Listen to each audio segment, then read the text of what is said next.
Isa pong malakas na palakpak ng pagsamba sa ating pong Panginoon. Amen. Purihin po ang Panginoon at samahan niyo po ako sa ating pong pangangako sa sarili po natin. Sabay-sabay po natin bigkasin ito ng buong puso. Tayo pong lahat. Ako ay narito ngayon upang mag-aral ng salita ng Diyos. Ang puso ko ay binubuksan, ang isip ko ay itinutuon, ako ay makikinig at susunod sa salita ng Panginoon. Amen. Manalangin po tayo. Panginoon, muli po, nandirito po kami. Nagkakatipon. May inaasahan po kami, Panginoon, na salita mula sa inyo. Inaasahan po namin, Panginoon, na mangungusap kayo hindi lamang po sa aming mga pandinig, kundi sa aming mga puso, sa aming mga isipan. At nawa nga po, Panginoon, maging makapangyarihan, maging buhay, Panginoon, ang inyo po mga salita. Dalhin namin sa labas ng buluwagan na ito, mamunga, Panginoon, at lumago. Panginoon, hindi namin magagawa ito sa sarili namin, kaya hinihiling po namin, Panginoon, ang bendisyon ng banal na Espiritu sa amin pong lahat ngayon pong umaga. Salamat po, Panginoon, sa presensya mo, at nawa nga po, Panginoon, mangusap ka sa amin. Sa pangalan ni Jesus, Amen. Amen. Mari na po tayo makaupo. Ang pamagat po ng ating mensahe ngayong umaga ay, kapag masama ang loob. Tingnan mga katabi mo, masama ba loob? In English, if the inside is bad. Walang English yung masama ang loob. Kasi po yung word na loob is a very, very Filipino and very, very spiritual term para po sa mga Filipino. Pag ginamit po natin yung word na loob, sinasabi mo hindi lamang yung what's inside, kundi sinasabi mo yung what's so much inside, deep, deep inside of you. Kaibuturan, kailaliman, pinakapuso ng puso mo. Yun po ang loob sa Filipino. Kaya pag sinabi, magaang ang loob, ibig sabihin, talaga namang bigay todo siya sa'yo sa kabutihan. Pag sinabing mabigat ang loob, ibig sabihin, hindi siya man lang talaga makahinga sa sobrang bigat ng kanyang dinadala. Kaya yun po yung word na loob is very spiritual. Hindi lang po siya physical na inside, kundi siya po ay you. It is your whole entire being. Pag sinabi po natin masama ang loob. Kaya sa pag-aaral po natin ngayong umaga, napaka-importante po na malaman natin ano ba nangyayari kapag masama ang ating loob. Meron kaya dito, sa awa ng Diyos, hindi pa nakaranas sumama ang kanyang loob. Taas ang kamay. Siguro kanina lang masama ang loob natin eh. Baka kagabi lang masama ang loob natin. Maraming masama ang loob, linggo ng umaga nag-aaway papunta sa church. Na nangyayari po yan. Lagi hong may nangyayari na ganyan. At ano po ang nangyayari kapag masama ang ating loob? Babasahin po natin yan mula po sa Mark chapter 6, verses 1 to 6. 6 na verses lang po ito. Isa pong episode sa buhay ng ating Panginoon. Mark 6, 1 to 6. Jesus left there and went to his hometown, accompanied by his disciples. Sinamahan siya ng kanyang mga disipulo, nagpunta sa panibagong lugar. Verse 2, when the Sabbath came, he began to teach in the synagogue, and many who heard him were amazed. Where did this man get these teachings? They asked. No, nagpunta si Jesus sa Nazareth, nagturo siya sa synagogue, yung lugar ng mga Hudyo, nagni-meeting doon, at doon nagtuturo siya, bumilib yung mga tao. Oh, yung mga nakikinig sa kanya, humanga sa kanilang narinig. Sabi nila, what's this wisdom that has been given to him? Ano itong karunungan na ipinagkaloob sa kanya? What are these remarkable miracles he is performing? Bilib na bilib sila kay Jesus. Ano itong mga pinaggagawa nitong kababalaghan, mga himala at katuruan. Napakagaling, napakatalino nitong tao na ito. Pero pagdating po sa verse 3, isn't this the carpenter? Di ba ito yung anluwage? Di ba ito yung karpintero? Isn't this Mary's son? And the brother of James, Joseph, Judas, and Simon? Hindi ba ito yung anak ni Mary? Kabarkada natin yung mga anak nito. Di ba? Yung mga kapatid nito, kabarkada natin. Si Joseph, si James, si Simon, si Judas. Kalaro natin sa basketball to Aren't his sisters here with us? Hindi ba yung mga kapatid na babae nito, kakilala din natin? Di ba? Binasted ka pa nga noon, nung kapatid na babae nito. And they took offense at him. Tingnan niyo yung word na yon. And they took offense at him. Ang ganda-ganda ng simula. Ang ganda-ganda ng kwento. Nagtuturo si Jesus, nabe-bless yung mga tao, na humahanga sila, ang dami nangyayari mga kabutihan. Then, They took offense at him. Tuloy po natin. Jesus said to them, "A prophet is not without honor except in his hometown." Ang isang propeta ay binibigyan ng karangalan, maski saan, maliban na lang sa kanyang sariling lugar, which is sa Nazareth in this particular instance. Among his relatives and in his hometown and his own home, verse 5, he could not do any miracles there except lay his hands on a few sick people and heal them. He was amazed at their lack of faith. This is a very interesting story in the Bible. Something is going on, something good, something great is going on, then may nangyari. At pagkatapos nun, nabaligtad lahat. Hindi na naging maganda ang sumunod ng mga pangyayari. Sabi po sa verse 3, Mark 6, verse 3, "So they were offended at him." Ginamit po yung word na yan sa King James Version, NLT, New Living Testament, sa ISV, sa ASV, ERV, CRV, at kung ano na pang mga HIB. Hindi kasama. Sa lahat ng ginamit na Bible version, yan po ang ginamit na word. They took offense at him. Minasama nila si Jesus. Nagtuturo ng maganda, gumagawa ng himala, pero minasama nila si Jesus. Everything was doing well. The people were amazed. Tinatablan na yung mga tao. Nagtuturo siya sa church. Tinatablan yung mga tao. Nararamdaman nila, uy, may Holy Spirit. Uy, naiiyak ako. Uy, kinikilabutan ako. Tinatablan sila. Nang biglang minaliit nila si Jesus. Di ba karpintero to? Engineer ako karpintero lang ito. Ano tinuturo sa akin ito? Di ba kilala natin yung mga pamilya nito at yung buong pagkatao nito? Kilala natin tong tao na to. Hindi ako makikinig sa kanya. Yun ang desisyon nila. Hindi ako sasampalataya sa kanila. Dito sa Jesus na to, yun ang sinabi nila sa kanilang mga puso. They took offense. Actually, sa Greek word, ang ginamit po na Greek word dito ay, familiar kayo, skandalizo. Okay? Ang Greek word na ginamit dito sa verse na to, verse 3 ay skandalizo. They were scandalized. Talagang big time yung dating sa kanila. Nagtuturo itong Jesus na to. Sino ba to? Big time, ang bigat ng dating sa kanila. Scandalism means to cause to stumble, to offend, to lead to sin. They were scandalized. Minasama nila ang pagtuturo ni Jesus. Bakit nila minasama? Ano bang masama ron? Kung tutuusin, wala naman talaga kasi tinatanggap naman siya sa ibang lugar. Pero doon sa kanyang sariling lugar, ayaw po siyang tanggapin. Na-offend sila. What is an offense? Naranasan mo na bang ma-offend? May nagsabi na ba sa'yo na na-offend ka? May nagsabi na ba sa'yo na isang bagay na mabigat yung dating sa'yo, hindi mo malibutan hanggang ngayon? Yung teacher mo, nung elementary, sinabihan ka ba na pangit? O bobo? O ikaw yung pinakapangit yung sulat? O wala kang mararating pag-graduate mo, hindi ka gagraduate at all? Sinabihan ka ba nun? O yung magulang mo, sinabihan ka ba ng ba't pinanganak ka pa? O bakit ikaw ba walang pakinabang, ang laki-laki mo na? Sumababa loob mo? Na-offend ka na ba? Offense is a persistent feeling of ill will or resentment resulting from a past insult or injury. In other words, it is a seed of bitterness or resentment. Bitterness, kapaitan, hapdi sa puso. At sa mas madaling intindihin, para po sa atin, sa Tagalog, sama ng loob or hinanakit.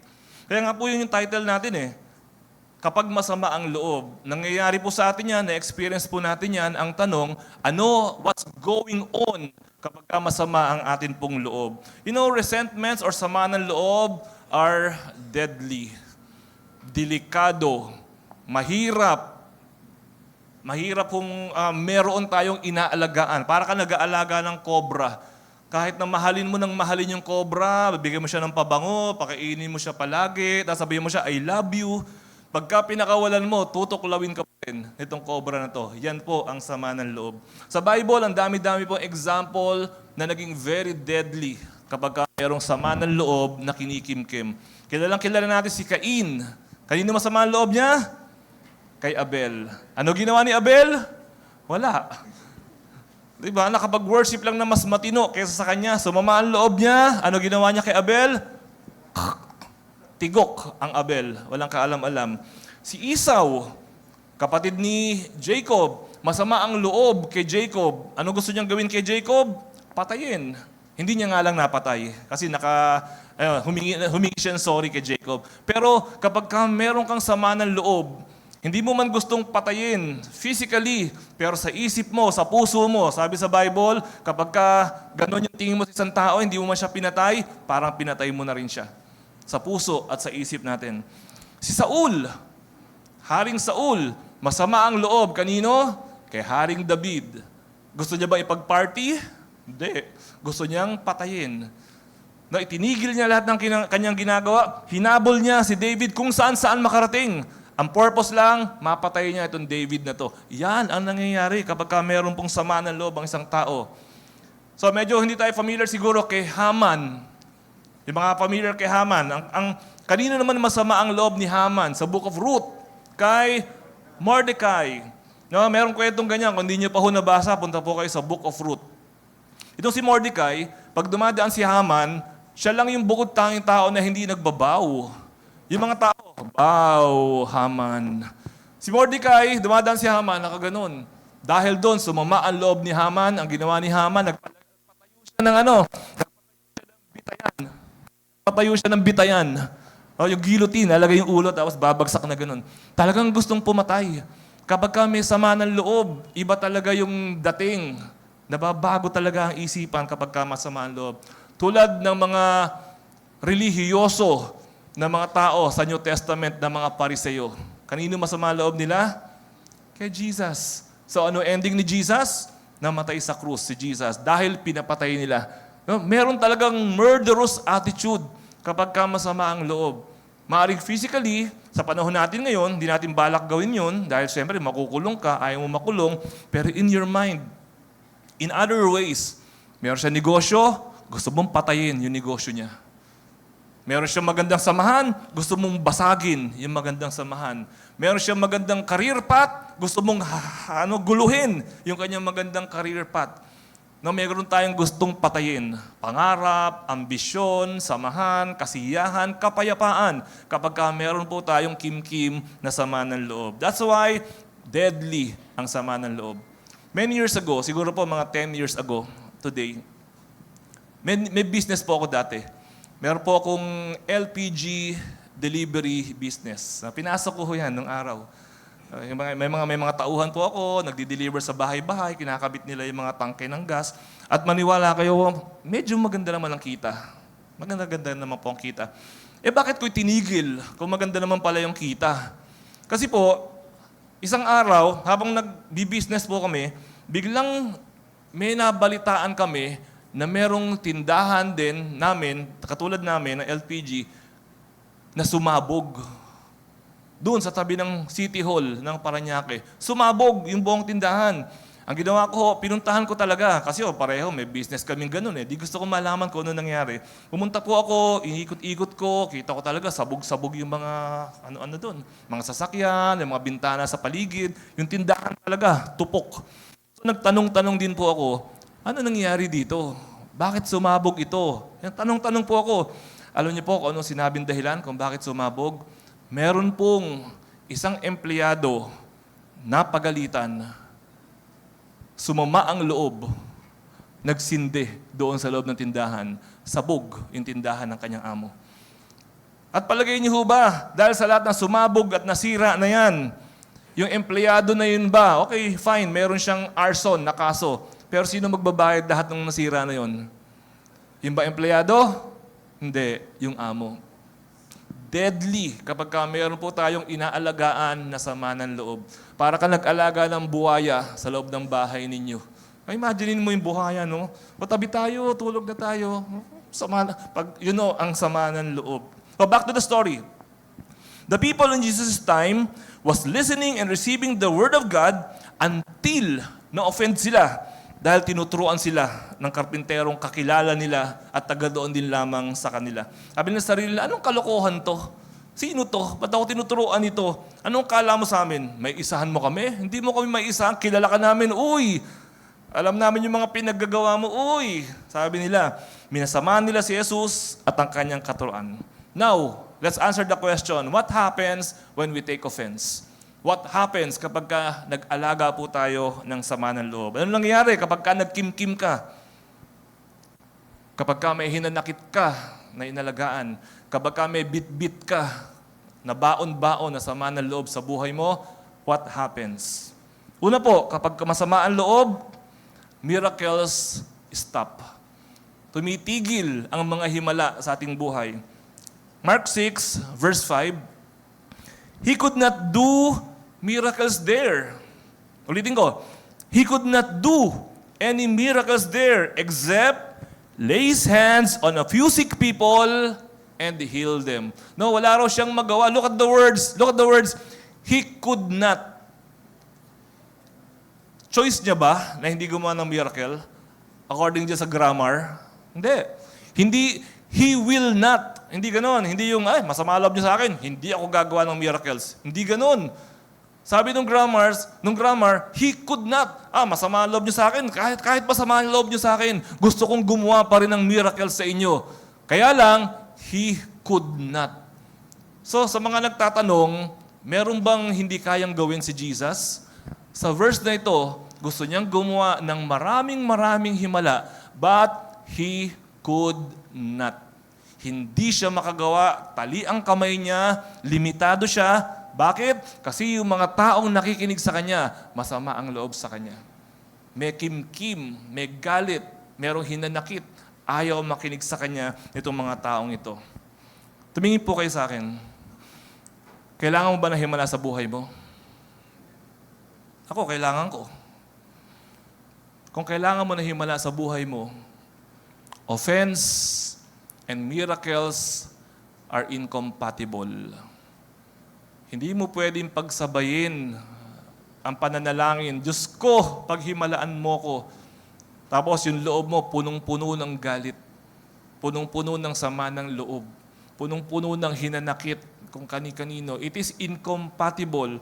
Na parang humihingi ka, Lord, pengi pong tubig. Tapos ikaw, punong-puno ka ng langis. Hindi maghahalo ang tubig at ang langis. Yung isa ron, tatalbog. Either tanggalin mo yung langis, o tanggalin mo yung tubig. So mamili ka. Di ba? Mamili ka. Ano tatanggalin mo? Yung miracle o yung sama ng loob? Bago ka mag-pray, mamili ka. Ang dami ko nang pinagpe-pray, Lord, bakit po parang hindi mo ako naririnig kapag ka nagpe-pray ako? Ano sagot ni Lord sa'yo? Punong-puno ng sama ng loob yung dibdib mo at yung puso mo. Ibubuhos ko na sana. Yung miracles, yung blessing, yung tugon sa panalangin mo, ibubuhos ko. Kaya lang, nung binubuhos ko, umaapaw ayaw pumasok. Kasi puno na yung dibdib mo ng sama ng loob. Hindi pwedeng pagsamahin. Resentment disqualifies you from blessings. Resentment disqualifies you from blessings. Naintindihan ko po yan, tao naman po tayo, no? We always have lots of reasons to be offended. Araw-araw, marami pong dahilan para sumama ang ating loob. Tao tayo No, kapag ka hindi ka na-imbita, siyempre sasama ang loob mo. Pero ano gagawin mo? Aalagaan mo? Hanggang lumaki yung sama ng loob? No, maliit na bagay, pero inalagaan mo, dumami ng dumami. Nangyayari po yan. Hindi ka natanong, hindi ka nakonsulta, hindi ka nabate, nagkita kayo, nagkasalubong kayo, hindi ka binate, kikimkimin mo. You are doing yourself harm. Pinapahirapan po natin ang ating sarili kapag gano'n ang ating ginawa. May nagsabi sa'yo na hindi ka maganda o hindi ka nirespeto in whatever way, gano'n ang ginawa sa atin. Ano gagawin mo? Kikimkimin mo, mamalakihin mo, itatanim mo, hanggang lumago, hanggang mamunga. Kapatid, pinapahirapan mo ang sarili mo kapag gano'n ang iyong ginawa. Always remember, miracles stop. Kapag meron po tayong inaalagaan ng mga galit, sama ng loob, hinanakit, kapaitan sa puso po natin, you have to choose. Ulitin ko, you have to choose. Pumili ka kung ano gusto mo sa buhay mo. Gusto mo ng blessing? Alisin mo yung mga kaguluhan sa isip mo na yan, yung sama ng loob, galit na yan, kimkim na yan. Alisin mo. Pastor, yung asawa ko, hindi ako binigyan ng bulaklak ng Valentine's. Hindi ako binigyan ng bulaklak ng Valentine's. Ano gusto mo? Mamili ka. No? Hayaan mo na yan, patawarin mo na yung asawa mo. Hindi naman nagsusorry, pastor. Patawarin mo kahit hindi nagsusorry. Alam na niya yun. At pag nakita niya na, hindi ko binigyan ng Valentine's to, pero nakangiti Di ba? Blessing ang kasunod nun, maniwala ka. Susunod, bibigyan ka na niya, may chocolate pa nakasama. You have to choose. Hindi pwedeng pagsamahin. Yan pong dalawa na yan. Sa Bible, meron pong isa pang tao na hinangaan ko yung kanya pong yung kanyang disposition pagdating po sa bagay na ito. Meron siyang karapatan na ma-offend. Tignan niyo po ito. Mark 7:26-27 to 30. Now, she was a Greek woman of Syrophoenician origin, and she kept asking Jesus to drive the demon out of her daughter. Meron po isang babae lumapit kay Jesus, Panginoong Hesus, inaalihan ng masamang espiritu yung anak ko. Isipin niyo masamang espiritu. Sinasapian yung anak niya. Kung kayo yun, lalapit, pastor, yung anak ko sinasapian ng masamang espiritu. Diba? Naintindihan natin yung sitwasyon. Ano po sagot ni Jesus? Verse 27. First, let the children have their fill, he said, for it is not right to take the children's bread and toss it to the dogs. Sabi ni Jesus, alam ko, inaalihan ng masamang espiritu yung anak mo, dapat maunahin ko muna itong mga anak kaysa yung sa mga aso. Alain yung sagot ni Jesus sa kanya. Aso, ang tawag sa kanya, sa halip na anak. Ano ang kahanga-hangang sagot nito pong babae na ito? Verse 28 and 30. Yes, Lord. Sumagot siya ng, oo nga po, Lord. Aso. Sabi niya ganon. She replied, even the dogs under the table eat the children's crumbs. Then Jesus told her, because of this answer, you may go. The demon has left your daughter. And she went home and found her child lying on the bed, and the demons were gone. Ang ganda nitong kwento, no? Sabi ni Jesus, inaalihan nga ng masamang espiritu yung anak mo, kaya lang, itong kapangyarihan ko, itong mga blessing na to, para lang to sa mga anak, hindi naman to para sa mga aso na katulad mo. Ang sagot ng babae, okay Lord, oo nga po, aso nga po kami, pero di ba yung mga aso nakikikain ng mumo?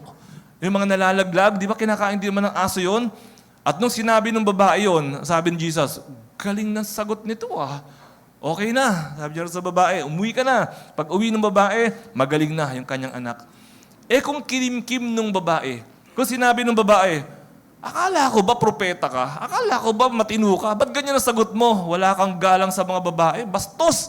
Kung ginanon niya si Jesus, at sinabi niya kay Jesus na aso-aso, kala mo, asuhin mo mukha mo. Kung ginanon niya si Jesus, ano ang napala nitong babaeng ito? Nailabas niya yung kanyang sama ng loob, nakapag-rant itong babaeng ito, no? Naibulalas niya yung kanyang mga frustrations. Gumaling ba ang anak niya? Hindi gumaling yung anak niya. Namili yung babae. Mamimili ako, aawayin ko tong Jesus na to dahil sa sinabi niya sa akin, or magpapakumbaba ako. Pinili niya yung tama. Nagpakumbaba siya. Ano po ang kapalit? Blessing. Ano ang kapalit? Himala sa kanya pong buhay. Marami pong beses, wala tayong ganyan. Kasi po, pinipili natin, kailangan makaganti ako. No, pinipili natin, I have to get even. Kailangan ako kung ganun ginawa niya sa akin, antayin mo ako. Oh, mali ang pinili mong kaaway. Minsan po, pinipili natin yun. At dito po sa kwentong ito, maliwanag. Kapalit. Kapag tayo po ay nagpakumbaba, may kapalit pong himala sa atin pong Panginoon. Madali ka bang ma-offend? Ikaw ba yung sensitive na tao? Ikaw ba yung tao na maramdamin? Para sa'yo, itong sermon na to. No, ikaw ba yung tao? Ba't kayo tumatawa?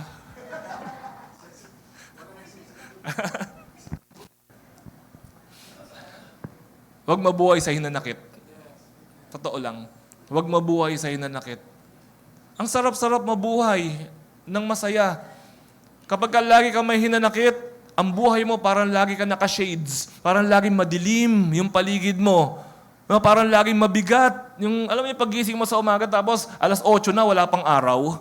Parang ang bigat ng pakiramdam mo, parang mabigat yung paghinga mo, parang lagi na lang may problema, at higit sa lahat, papangit ka. Totoo, kaya yung mga pangit sa paligid. Maraming hinanakit. Pero tignan niyo yung mga laging nakangiti. Di ba? Pagka magaang yung kalooban, kahit na hindi maganda, gumaganda. Di ba? Totoo yan. Kahit na hindi gwapo, gumagwapo. Sa bagay, mga lalaki, gwapo lahat yan. Walang hindi gwapo dyan. Ano? Alam na natin yan. Basic. Okay, so unang-una po, kapag ka may sama ng loob, miracle stops. And bago ko po iwanan itong point na ito, this is a challenge for all of us. Choose. Kung may bit-bit ka ngayon, kung mayroon ka ngayong, kim-kim ngayon, choose. Hindi ko kayo pwedeng pilitin, hindi kayo pwedeng puwersahin, kayo ng Panginoon mag-usap dyan, at ikaw magdi-decide dyan. Kahit kausapin ka ng Diyos, kahit kausapin ka ng kausapin ng Diyos, pero ang decision mo, hindi. Masama talaga yung ginawa niya, hindi ko to pwedeng palampasin. Ikaw lang makakapag-decide talaga niyan, kapatid. Tuloy po natin. Kapag ka may kim-kim na sama ng loob, ano pa nangyayari? Una, miracle stops. Pangalawa, ministry stops. Okay? Pangalawa, ministry stops. Tumitigil yung ating pong ministry. Mark 6 verse 5. He could not do any miracles there except lay hands on a few. On a few sick people and heal them. Kung kilala po natin si Jesus, hindi ho siya, pipitsugin na kapag ka nagmi-ministry siya, katiting. Pag nagpakain po siya, 5,000 ang pinapakain niya. May patay, bubuhayin niya po yan. No, pag gumawa si Jesus, talaga namang wonderful. Pero dito po sa pagkakataon na to, ano po nangyari?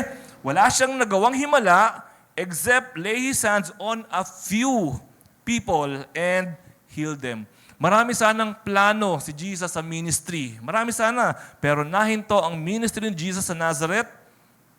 Amazed na sana sila. But they took offense. Minasama nila na hinto ang ministry ni Jesus. Alam niyo po kung bakit few? Siguro, bakit few? Kasi nagsisimula pa lang siya.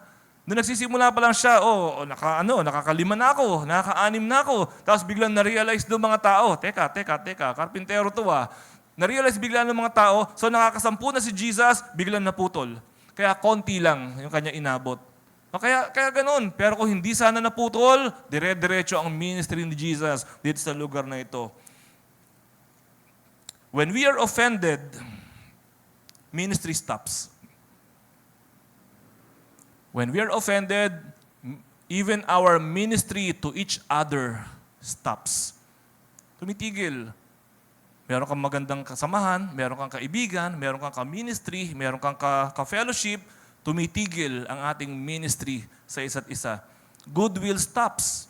Nawawala bigla yung kabutihan mo. Yung kabutihang loob na tinatawag, nawawala. Lumalabas po yung kabaligtaran ng kabutihan. Lumalabas po siya. Dati, ang sipag-sipag mo sa ministry. Pagka mayroong gawain, ina-attendan mo. Kahit bumabagyo, absent lahat, pero ikaw, nandoon ka. No? Kapag ka uwian na, ayaw mo pang umuwi. Dati ikaw talaga yung nangunguna sa ministry. Kaso, hindi ka napansin ni pastor. Sabi ni pastor, hindi ka pa ba uuwi? Uuwi na kami. Ayoko pang umuwi, pastor. Gusto ko pang magstay sa ministry. Gutom na kami, bahala ka dyan. Minasama mo ngayon yun. So, mula nung araw na yon, hindi ka na nag-ministry ng maayos. Nawala na yung sipag mo, tinamad ka na, ayaw mo na mag-serve, ayaw mo na mag-volunteer, dahil sumama ang loob mo kay pastor. Tumigil ang ministry dahil po doon, nawala ang sipag. Minsan pati yung husay natin nawawala. No, ang galing-galing mong kumanta, ang galing-galing mong sumayaw, ang galing-galing mong tumugtog, ang galing-galing mong magturo, pero dahil nakaramdam ka ng, bakit ganun sinabi niya tungkol sa akin? Bakit naman nagsalita siya ng ganun tungkol sa akin? Sige, mula ngayon, diba? Nawala na yung husay mo. Ayaw mo na ilabas yung galing mo. Ayaw mo na ibigay yung best mo. Naging reklamador ka na. Nabaliktad na. Ikaw na lagi nakakakita ng, mali naman yun, no? Sintonado naman yun, no? Late naman yun, no? Ikaw na lagi, na iba na. Ikaw na yung putak ng putak. Nabaliktad ng lahat. Nawala yung ministry, nawala yung goodwill kapag meron po tayong keep. Sa mga empleyado, kung tayo po may pinapasukan, di ba napansin niyo po yan? Kapag ka ikaw ay masama ang loob sa boss mo, magaling ka ba empleyado? Hindi. Pagka masama ang loob mo sa pinapasukan mo, ayaw mong pumasok ng maaga. Ang feeling mo, ba't ako papasok ng maaga? Payayamanin ko lang yung boss ko. Ayaw mo ring umuwi ng late. Actually, dinadaya mo pa yung oras. Ang uwian, alas 5, alas 4:30, nasa CR ka na. 30 minutes ka ron, no? Pinipinturahan mo yung mukha mo, 30 minutes. Tapos pagka malapit ng magfa 5 o'clock na, konting-konti na 5 o'clock na, pagbagsak ng 5 o'clock, bandy clock. Minimum ang ginagawa, para lang hindi masabi na walang ginawa. Minimum na lang yung ginagawa. Kasi po, meron sama ng loob. Totoo po yan. Maski sa bahay, maski sa asawa mo. Kung masama loob ang asawa mo, diba, dati pinagluluto mo siya, o ngayon sinusunog mo yung luto mo sa kanya. Kasi merong sama ng loob na kimkim. Goodwill stops. Ministry stops kapag meron po tayong bit-bit na sama ng loob. Pati respeto, nawawala. Tinatanong ka, hindi ka sumasagot. Nagkakasalubong kayo, bumabali bigla yung leeg, sa iba tumitingin, hindi nagpapansinan, at minsan nakaka-imbento ka pa ng bagong pangalan para sa kanya. Di ba? Alam niyo yan. May bagong pangalan. Dati pangalan niya si Deacon. Deacon Jonathan. Napalitan na. Demon Jonathan. Na iba. Dati pastor. Naging impostor.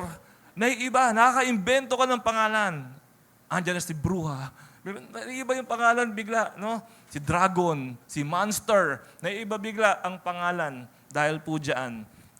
Ang daming tumitigil. Loving stops. Pati yung pagmamahal, nawawala. Yung pagmamahalan po natin. Napapalitan ng sungit. Ang dami natin nakikita ganyan sa balita. Hindi alam nung yaya, nag-iwan pala ng camera yung boss. Di ba? Mayroong mga hidden camera pala, hindi alam nung yaya. Tapos pagka sinilip nung may-ari o nung boss niya, yung tata, yung parents, yung kung paano niya inalagaan yung anak, kita hinahagis-hagis pala yung anak. No, kita pinapagulong-gulong pala yung anak. Nakita sa camera. Pero pagka dadating na yung mga magulang, papaliguan na, tapos mamahalin na uli. Bakit ganoon? Bakit nawala? Bata, ayan na, bakit mo minamaltrato? Kasi may sama ng loob pala. Kasi bumabali, hindi pinabali. Kasi nangungutang, hindi pinautang. Kasi ginutom, bumabawi ngayon doon sa bata. Nawawala yung love kapag meron po tayong mga sama ng loob. Kung mag-boyfriend kayo, mag-girlfriend kayo, nawawala yung lambing. Nawawala yung, di ba, pag tinatawag mo siya, honey, nawawala yung honey. Tawag mo sa kanya, yung buong pangalan niya, di ba? Leticia, buuin mo yung buong pangalan niya. Dati, Letty. Di ba? Naiiba kapag meron tayong sama ng loob. Nagagalit po tayo. Nawawala ang pagmamahal. And even yung caring stops. Pati yung ating, ano ba yung caring sa Tagalog? Karing. Hindi si Karing yun. Ano ba Tagalog noon? Basta, pagkalinga, pagkalinga, nawawala. Yung pakialam mo sa kapwa mo. Nalaman mo, sinugod pala siya sa ER. Ano sasabihin mo? Wala kang pakialam eh. Buti nga. Wala kang pakialam eh. Dati close kayo. Di ba? Dati, isang baso, 2 straw. Tig-isa kayo. Ngayon, wala kang pakialam sa kanya. Hindi importante kung ano nangyayari. Kailangan niya ng dugo, bahala siya maghanap ng dugo. Wala kang pakialam sa kanya. Ang daming tumitigil kapag may sama ng loob tayo. Biyaya ng Diyos tumitigil. Ngayon, pati pagmamahal natin sa kapwa natin tumitigil. Sa church, ganun din. Church ministry stops. Kapag may sama ka ng loob, meron kang bit-bit, pati ministry sa church. Minsan, masama ang loob mo sa biyanan mo, tapos ikaw ay member ng evangelistic team natin, share-sharean mo lahat ng tao. Yung biyanan mo, hindi mo share-sharean. Bakit? Baka mapunta sa langit eh. Ayaw mong mapunta sa langit. Kasi merong bit-bit. Tumitigil po ang ministry natin. Magre-resign. Ayoko na, resign na po ako. At kung hindi man mag-resign, ito. Hindi man mag-resign, tumitigil yung puso. No? Tugtog daw eh. Adi tugtog. Kleng, kleng, kleng, kleng. Usher daw eh. Adi usher. Di ba? Sayaw daw. Adi sayaw. Walang puso. Ang sakit, ang sama, mali. Maling-mali kapag ka po ganyan. Tumitigil ang effectivity. Yan po sabi sa Bible, kung wala kang pag-ibig, para ka lang batingaw na maalingaw-ngaw. O para ka lang pompyang na tumataginting. Pero puro ingay.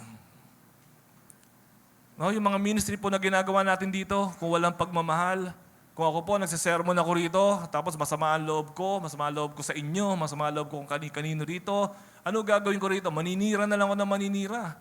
Yung iba dyan, gaganunin ko na lang. Kala mo ko sino yung iba dyan. Gaganunin ko na lang. Asan ang pagmamahal? Alam niyo po, ang ministry po natin, tumatakbo sa pagmamahal. Yan po ang gasolina ng ministry natin. Tanggalin mo yung pagmamahal na yan, tanggalin mo yung pagkilos ng Diyos na yan, baliwala po lahat yan. Maring maganda yung ating ginagawa. Maring yung ushers natin, ang gaganda ng bihis. Pero pag nakita ng Diyos yon, hindi nakikita ng Diyos ang bihis. Yung puso ang nakikita ng Diyos. Yung mga teachers natin, nakikita ng Panginoon, nag-prepare naman, pero nakikita ng Panginoon, walang nangyayari. Maring sumasayaw tayo dito, yung mga dancers natin, ang ganda ng bihis, ang ganda ng sayaw, sabay-sabay, pero galit-galit. Ano yun? Tutugtog tayo rito, maganda yung sound system natin, no? Okay yung mga lighting natin and everything, nakarating ba sa Diyos? Kung hindi naman nakarating sa Diyos, sana nagpahinga na lang tayo, hindi pa tayo napagod. Punta tayo rito, mag-worship tayo, makikinig tayo ng salita ng Diyos, pero punong-puno ang kalooban natin ng bigat, ng sama ng loob. Church ba yun? Ministry ba yun? Hindi ho. Sayang. Nasasayang lang po lahat-lahat kapag nasa ganoon po tayo na kalalagayan. Jesus had a lot of reasons to be offended. Sabihin mo, Pastor, nakakainis naman talaga eh. Oo, andun na ako. Pastor, mali naman talaga yung ginawa nila. Tama, I agree with you. Hindi ko sinasabing tama sila. I agree with you. Si Jesus, ang daming dahilan para sumama ang loob niya. Hari ako, tapos papanganak niyo ako sa sabsaban. Ano ba namang klaseng kalapastanganan yung ginawa niyo sa akin? Kinikilala ako dyan, tapos papanganak niyo ako sa kumakain yung mga hayop. May isip ni Jesus yun. Siguro nung lumalaki si Jesus, nung bata pa si Jesus, hindi naman siya biglang Jesus na ang galing-galing eh. Bata pa siya, may mga kalaro siguro yan. Alam nga naman, di ba? Naglalaro siguro ng Jolen yan, naglalaro siguro ng sipa yan. At siguro, puro siguro kasi wala naman sa Bible, yung nanay niya, muntik nang mapatay dahil sabi ng mga tao, hindi naman anak ni Jose talaga yan eh. Inako lang ni Jose yan. Siguro nung bata pa si Jesus, niloloko siya nung mga kalaro niya. Ampon, ampon, ampon. O niloloko siya, naputok sa buho. Kung ano siguro sinasabi ng mga kalaro niya. Hindi kinimkim ni Jesus yung mga ganoon. Alam ni Jesus eh. Sabi ni Jesus, foxes have holes, but I do not have my head to sleep on. Sabi niya, buti pa yung mga asong gubat, may bahay ako, ni wala man lang akong matulugan. Sa langit, hari siya doon. Pagdating dito, bato ang unan niya. Marami yung pwedeng isama ng loob si Jesus. Binetray siya ng mga kaibigan niya. Tinraidor siya ni Judas. Si Judas, okay pa eh. Judas yan eh. Mission naman talaga ni Judas na traidorin si Jesus. Si Pedro, hindi mission ni Pedro na traidorin si Jesus. Pero tinraidor niya 3 beses pa. Na walang prophecy na si Jesus ay tetraidorin ng pangalawang kaibigan. Yung una, meron. Si Pedro may choice. At si Pedro, si Jesus po meron 12 disciples, di ba? Sa 12 disciples na yon, meron pa po siyang inner circle. Meron siyang mas close pa. Close siya sa 12, pero mas close pa siya doon sa 3 na yon.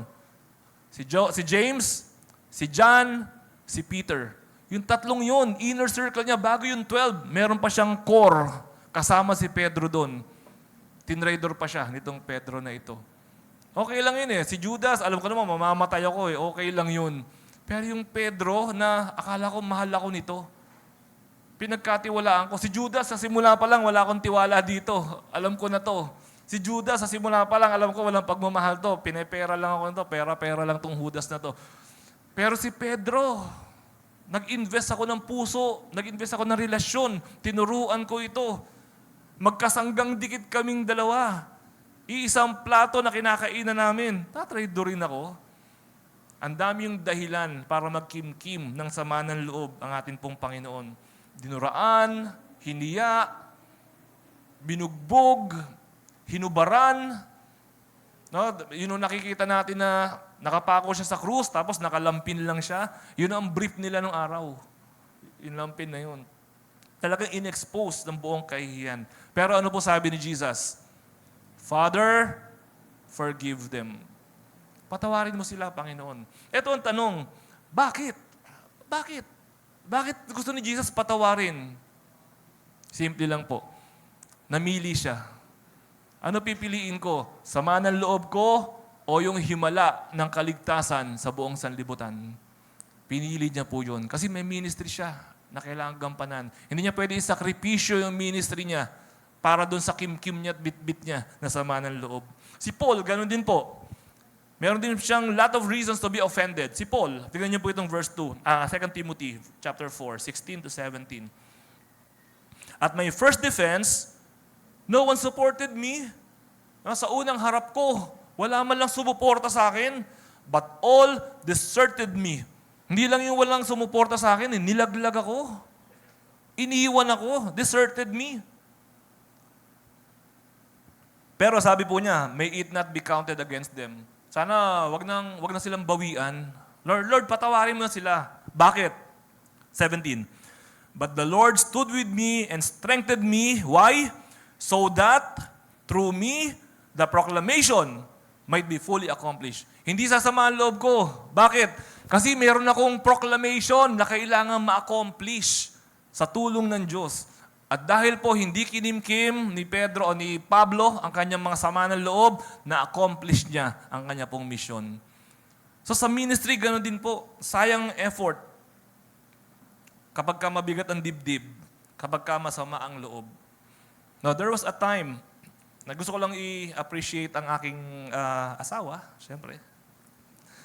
Kasi sumasayaw po misis ko dito, tapos ako magsasermon. Imagine niyo po, Sunday morning, nagkaroon kami ng pagtatalo. Sunday morning. O siguro, gabi pa ng Sabado, meron na kaming pagtatalo. At nung ako, alam niyo po, ito ang mahirap sa pastor, kahit may kaaway ka o wala, magsisermon ka eh. Nakahasayin ka eh. So kailangan, paano ba yan? Masama loob ng asawa ko sa akin, pero magsisermon ako eh. How to be happy. Ano ba yan? Ang hirap. At tapos ang asawa ko sasayaw.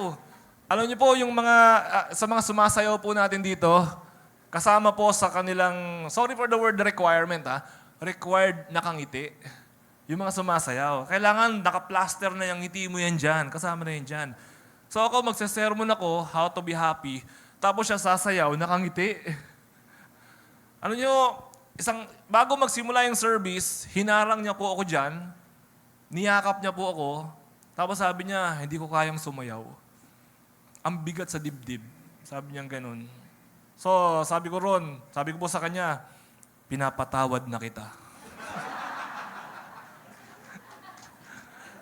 At mula ho nun, di ba, nakasayaw siya ng maayos, nakapag-sermon ako ng maayos. Di ba? So, ina-appreciate ko lang po yung misis ko kasi naintindihan niya yung pumbigat ng dibdib sa ministry. Hindi pwedeng pagsabayin yan. Hindi pwede nagsisigawan kayo dito, nag-aaway kayo doon. Hindi pwede yan kapag kami ministry. Tapos pagdating dito, Hallelujah. Hindi pwede. Peke. Hindi pwede yung gano'n. Hindi tatanggapin ng Panginoon. So, kung may samaan ng loob dito sa ministry, Bible study group man kayo, discipleship group man kayo, prayer team man kayo, evangelism man kayo, kaloob man kayo, children man kayo, o sa worship man kayo, at kung may naiwan pa ako ibang ministry, no, sa youth, sa men, sa women, sa ushering, sa multimedia, tigilan nyo muna ang ministry nyo. Mag-ayos muna kayo.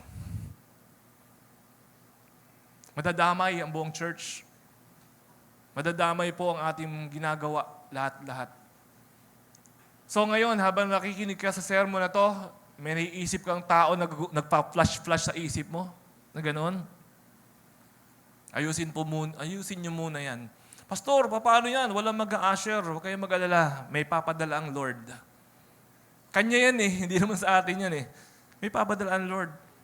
Pastor, sa multimedia, paano to? Walang pipihit. Huwag kayong mag-alala. May papadala ang Lord. Pastor, walang sasayaw. Huwag kayong mag-alala. Kahit anghel, ipapadala ng Lord. Ayusin lang yan. Kung ano man ang problema na yan. Huwag kimkimin ang mga bagay na yan. And do not take the ministry hostage because of your resentment. Mambibitin, ayaw magpa-duty, huwag idamay ang ministry. How mature as a person. Na maging mature bilang mga tao. Sa edad natin na to, sa dami na narinig natin na sermon, sa dami na natin na Bible study at teaching at preaching, mature as a person. Learn to express your resentment in a Christian way. Kung meron ka naiisip ngayon, later on, panalangin mo, tapos lapitan mo, tapos sabihin mo sa kanya, alam mo ba, na-hurt ako nung sinabi mo yung ganito. No, focus ka sa sarili mo, na-hurt ako. Focus ka sa naramdaman mo. Alam mo, napahiya ako nung ginawa mo yan Alam mo, nasaktan ako o nahirapan ako nung sinabi mo yan. Start mo doon sa ganon. Focus ka sa naramdaman mo. Hindi mo siya sinisisi. No? Mature as a person. At panghuli na po ito. When we take offense, pangatlo, una, miracle stop. Pangalawa, ministry stops. Pangatlo, faith stops. Mark 6, verse 6. He was amazed at their lack of faith. Ang galing, Na-amaze si Jesus. Jesus was amazed. Tingnan niyo word na yon. Ano kaya magandang word doon pagka tinagalog mo yung word na amazed na yan? Humanga. Humanga si Jesus. Sa lack of faith na sabi ni Jesus, hanga ako sa inyo. Tindi ninyo. Ang dami ko na naturuan, ang dami ko na nagawang himala sa buong Jerusalem, sa buong Israel. Kayo lang nakita ko ganyan. Tindi, hanga ako sa inyo. Nga. Talaga, ibang klase kayo, ibang level talaga kayo.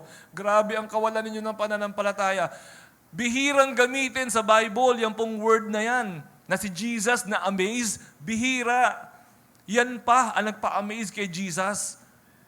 Talaga, nagpatuloy kayo sa pagsunod sa akin, pero wala kayong faith? Talaga? Naniniwala kayo na ganito, ganyan, ministry, ganyan, pero wala kayong faith? Talaga? Tindi nyo Sabi ni Jesus. Resentment makes you stop believing. Tumitigil yung paniniwala natin na God will avenge. God's justice. Tumitigil yung paniniwala natin na God's in control. Tumitigil yung paniniwala natin sa utos ng Diyos. Utos ng Diyos, love one another. Di ba? Utos ng Panginoon, forgive. Nawawala, tumitigil yung belief natin doon. Dahil tumigil din yung faith natin.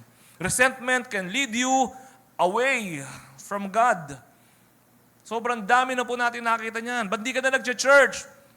Si pastor, tinitira ko pag Sunday Hindi, yun, wala pa ako narinig na ganun. Ang dami na natin narinig na ganyan. Bakit hindi ka na nag-church? Meron pa, ayoko nang maging Christian. Diba, bakit? Nag-away kami nung upline ko sa networking. Nag-networking pala. Mabuti na lang, wala tayong ganyan dito. Ayoko na maging Christian. Bakit sinichismis lang nila ako doon? Nako, ang dami na pong lumayo sa Panginoon dahil po sa may sama ng loob po sila na hindi po nila na-handle. Lagi na lang ako inuutusan. Lagi na lang ako. Lumalayo sa pananampalataya. Mga kapatid, faith stops. Nakakasarado ng utak ang sama ng loob. Nakakasarado ng puso.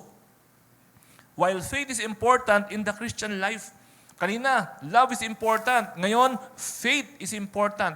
Magpe-pray ka, walang love, walang faith. Paano yun matutugunin ng Panginoon, ng makapangyarihan? No? It is very important. And so, do not lose your faith if only because of your resentment. Huwag nating walain yan. Huwag nating idamay ang pananampalataya. Pero ang totoo po, humihinto eh. Talaga mamimili ka rin eh. Miracle o sama ng loob? Faith o sama ng loob? Love o sama ng loob? Ministry o sama ng loob? Talaga mamimili po tayo eh. Hindi talaga sila pwedeng pagsamahin. As we close, syempre, obvious yung question, may sama ng loob ka ba? Pwede ka naman magsimba ng magsimba hanggang 100 years old ka eh. Pero pwede ka ring may sama ng loob hanggang 100 years old ka. Pwede. Bakit mo pahihirapan ang sarili mo? Bakit gusto mong ma-disqualify sa blessing ng Panginoon? That is not wise. Hindi po yun wisdom. Yun po ay foolishness. So ngayong umagang ito, may sama ka ba ng loob sa parents mo? Baka meron. Hindi ka pwede mabuhay na sama ng loob ang bit-bit mo sa parents mo. May sama ka ba ng loob sa asawa mo? Kulang sa pagmamahal ang asawa mo sa'yo. O kulang sa respeto ang asawa mo sa'yo. Lagi na lang ganito, lagi na lang ganyan. May sama ka ba ng loob sa asawa mo? Minsan magtatanong ka, Lord, bakit ang aming pong buhay parang mabigat? Mailap ba ang blessing sa'yo? Kung mailap yung blessing sa'yo, para kang nanguhuli ng kuneho, hindi mo mahuli-huli. Para ka nanguhuli ng manok, hindi mo maabot yung blessing, tinatakbuhan ka. Samantalang kinakanta natin, your goodness is running after me. Diba sabi nung kanta, ako ang hinahabol ng blessing, hindi ako ang humahabol sa blessing, yung blessing ang humahabol sa akin. Kapag tama ang puso, tama ang pananampalataya, hahabulin ka talaga ng blessing. Kasi pareho kayo ng direksyon. Papunta kayo sa parehong lugar eh. E di magkasama kayo ng blessing. Pero kapag pinili po natin, sama ng loob mo sa boss mo, sama ng loob mo sa kapwa mo, kapatid, you are disqualifying yourself. Be wise. And do not lose your faith in the Lord. Maging matibay. Mag-grow. Huwag laging tinatablan. Yung sabi mo, wala lang yun. Sabihin mo yun, kung matigas, kung mataas ang yung emotional quotient, wala lang yan. Maliit na bagay, basic. Hindi ako tatabla ng ganyan-ganyan lang. Sabihin mo yun sa sarili mo. May wisdom doon at may blessing din ng Panginoon kapag kaganon. Huwag laging tinatablan. Learn to let go. So what to do pag masama ang loob? Mabilis na mabilis lang. Kapag ka masama ang loob, 5 R. Una, recognize it. Recognize mo. Huwag mo sabihin na hindi naman talaga ako galit sa asawa ko. Ano lang talaga, konti lang. Hindi. Huwag ka nang magmaskara, huwag ka nang magtago. Aminin mo na, oo, masama ang loob ko sa asawa ko. Oo, masama ang loob ko sa mga kapatid ko. Oo, totoo po, Lord, sorry, tinatago ko. Masama talaga loob ko doon sa mga kasama ko sa ministry. Pati kay pastor, masama loob ko dyan. Sige, aminin nyo na. Sige. Mamaya, lapitan nyo ako, bibigay ko Gcash ko sa inyo. Pangalawa, pag na-recognize mo na, pag naging totoo ka na sa sarili mo, na-recognize mo na, repent. Panalangin mo, Lord, sorry. Alam ko po, naging dahilan to, naging hadlang to, para yung blessing mo umapaw sa buhay ko. Sorry po talaga, patawarin niyo po ako. From my heart. At pagkatapos po natin mag-repent, release. Bitiwan mo na yan. No? Parang kalapate, ibon, may layang lumipad. Kulungin mo man, umiiyak. I-release mo na yan, kapatid. Palayain mo na ang sarili mo. Palayasin mo na ang masamang espiritu. Sirain mo na yung mga kadena at mga tanikala ng sama ng loob na yan. Release it. At pagkatapos nun, okay na, pastor? Hindi, may dalawang R pa. Reconcile. Lapitan mo yung tao. Makakahiya naman, pastor. Na naman, choice na naman yan. Mamimili ka na naman. Di ba, na, pastor, palayain ko na lang. Hindi, ayusin mo. Kasi kayong dalawa Kayong dalawa. Kasi basta, importante, pastor, di ba, nirelease ko. Importante yon. Pero pag hindi kayo nag-ayos, may gagawin na naman siya, may inis ka na naman. Babalik na naman yung nirelease mo. May dagit pa. Pagbalik sa'yo, may kasama pa. Ayusin mo. Hindi ka na bata. Matanda ka na. Alam mo na to. Tinuro mo na sa iba ito. Sinabihan mo na mga anak mo tungkol dito. In-advise mo na to sa ibang dumaan sa ganito. Ayusin mo. For your own benefit, for the glory of God. Ayusin mo. Reconcile. Planuhin mo. Anong petsa ko ba siya pwedeng kausapin? Ano bang pwede kong gawin? Mag-coffee tayo. Sabihin mo. Inaayos yan, kapatid. Hindi yan hinahayaan na lang. Panghuli, receive. You will receive what?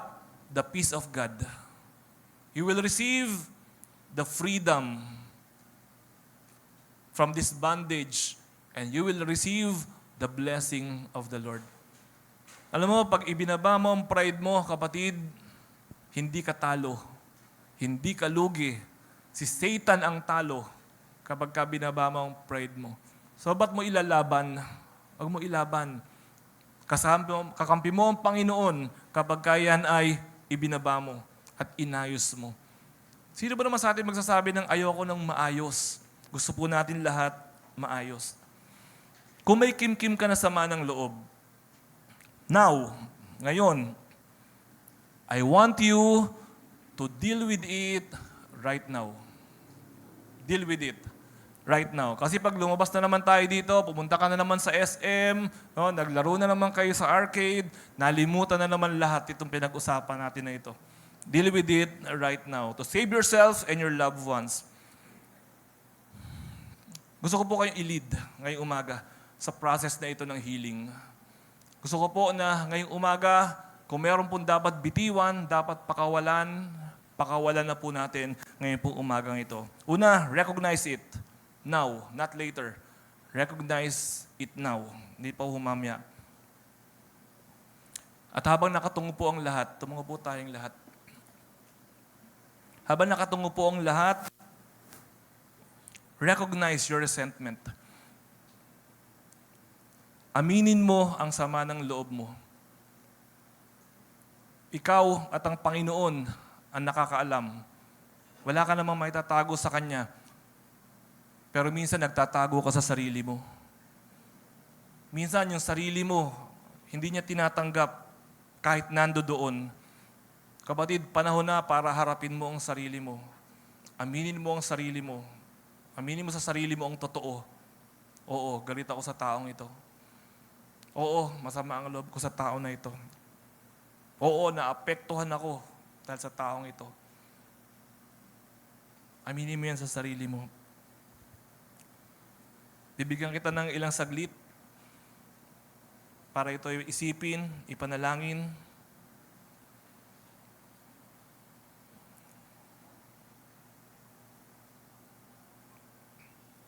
Kung kinakausap ka ng Holy Spirit ngayong sandaling ito, kung sa puso mo nangungusap ang Holy Spirit, kung inaamin mo sa sarili mo at nire-recognize mo right now na meron kang nararanasan na sama ng loob, itaas mo ang kamay mo. Kaya nakatungo tayong lahat. Ito ang paraan ng pagre-recognize mo. Hindi ito ritual, pero ito isang hakbang para aminin mo sa sarili mo at ibukas mo sa Diyos at ibukas mo sa sarili mo na meron kang sama ng loob. Sige, taas mo ang kamay mo, ipapanalangin kita. Sige po.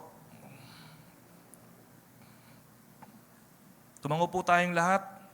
Huwag natin pansinin yung katabi natin. Ikaw ang kinakausap ng Diyos ngayon. Ikaw ang kinakausap ng banal na Espiritu ngayon. Taas mo ang kamay mo. At habang nakataas ang kamay mo, manalangin ka ng repentance, pagsuko, paghingi ng tawad sa Panginoon, panalangin ng kalayaan.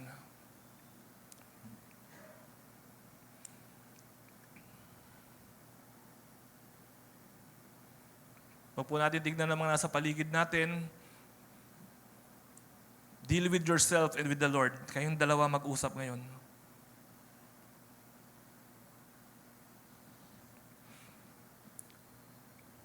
Para po sa lahat na nakataas ng kamay, nais ko po kayong ipanalangin. Huwag niyo po ibababa ang kamay niyo.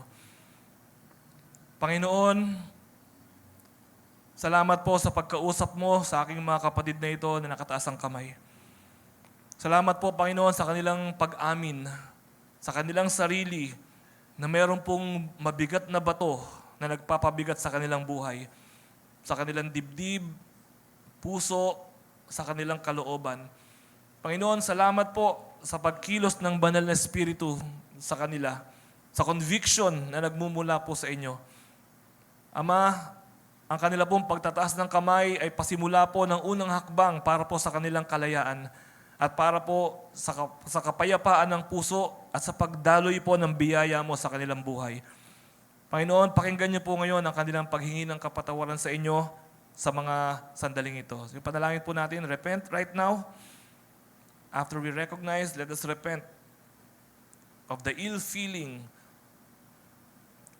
Mag-repent tayo kung gusto natin maghiganti o kung nagamit tayo ng dyablo o kung tayo man ay napupuluputan ng tanikalan ng dyablo, repent of it right now.